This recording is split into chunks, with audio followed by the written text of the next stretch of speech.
And what do I mean by that? Well, the whole thing with the box trucks. And this is the landlord from Vallejo, California, where the Zizian cult stayed on his property. And then when they were 2 or 3 months in arrears and paying the rent, he confronted them, and they attacked him with swords and knives.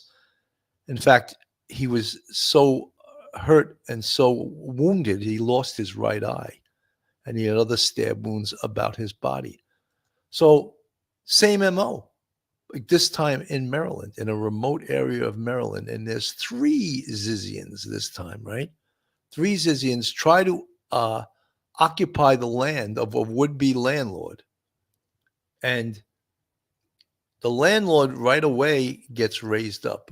He doesn't like their behavior. Unknown whether he had heard anything about them, because again, as we said, this really wasn't or isn't a national story. It's starting to get a lot of play right now because there's 6 bodies connected to this group.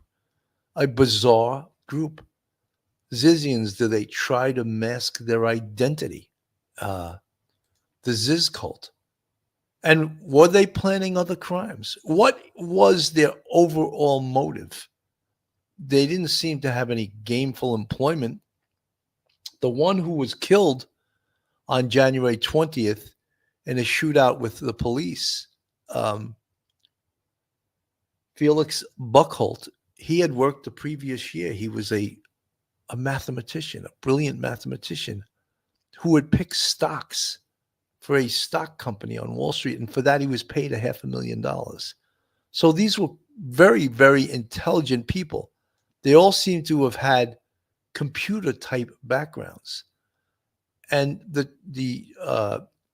trans cult, they've been called murderous trans cult, and the leader, Jack Ziz Lasota.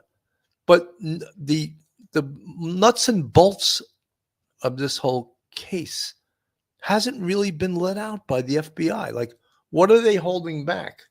You know, what was the motive to these people? So why were they holding back? Why didn't they use the public to help them? Because I think, these people, this Ziz cult would absolutely kill again. Absolutely. And they have the guns. It seems like they have the means to do so.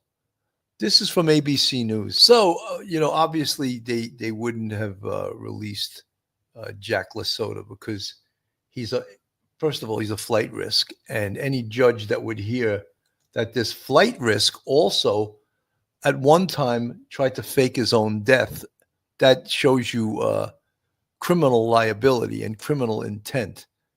And again, not to beat a dead horse here, but what was the ultimate motive? What was the ultimate goals of this cult? What were they doing? Were they involved in online hacking?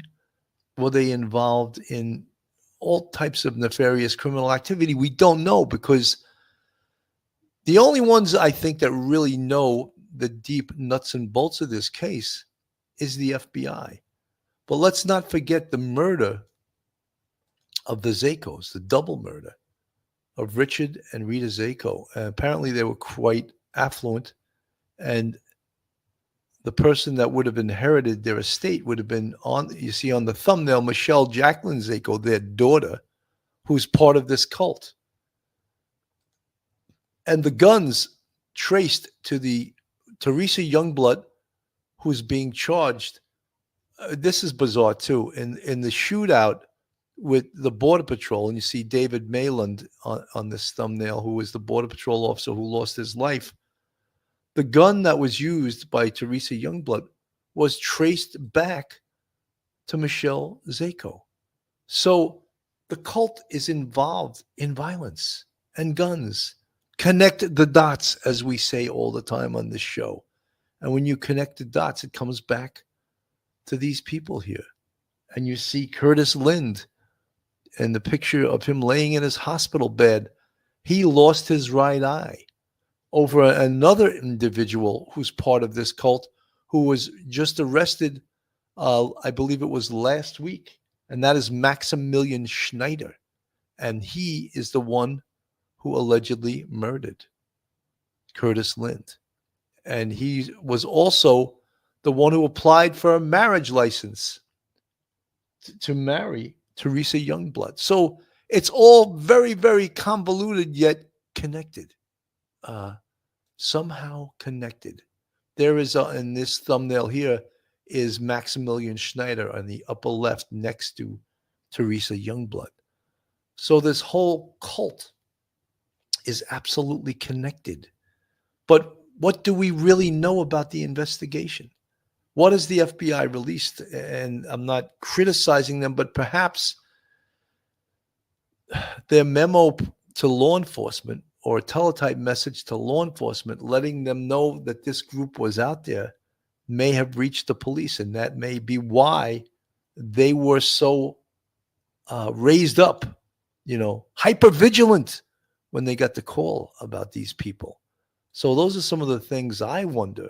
But we all want to know, who is this group and what the hell were they up to, and have they done other crimes? Are they responsible for other crimes? This is News Nation. Patrol agent near the Canadian border last month.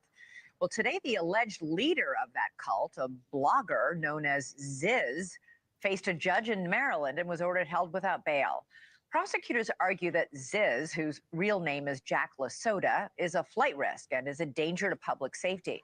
The 34-year-old from California was arrested on Sunday, and he's accused of leading an extremist group known as Zizians. And they're tied to the killings of 6 different people across the country, dating back more than 2 years. 2 associates of Lasota's, 32-year-old Michelle Zako of Pennsylvania and 26-year-old Daniel Blank of California, were also arrested with Lasota, and they will be held in custody as well without bail.